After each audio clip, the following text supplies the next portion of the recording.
Should the names of retired public employees be public along with the amounts of their pension? That question came before a legislative committee in Carson City today.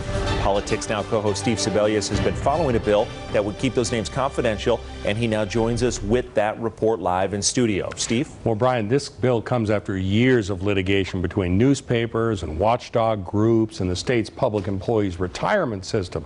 Under the law, PERS files are confidential. But in 2013, the courts ruled that a separate report containing the names, the pension amounts, and some related information was public and ordered it released.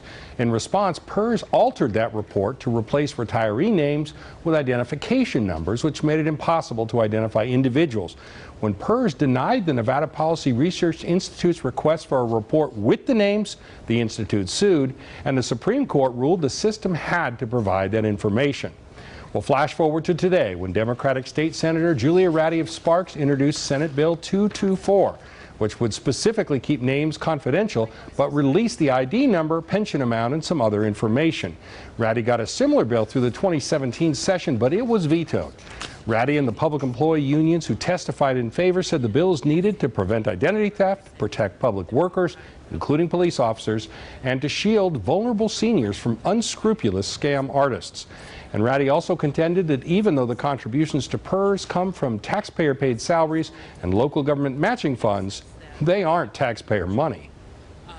This raises a number of concerns. Privacy. At what point is a public servant no longer a public person? These former administrative assistants, maintenance workers, law enforcement officers, social workers, and their colleagues were dedicated their career to public service. In exchange, they earned a salary and they earned benefits. Their earned PERS benefit was set aside for their future use.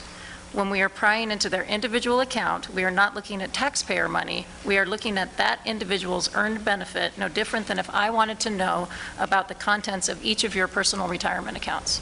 Now, opponents of the bill disagree, saying PERS retirement is taxpayer money. Access to names is critical to holding PERS accountable, detecting fraud and abuse, and ensuring disability and other claims are accurate.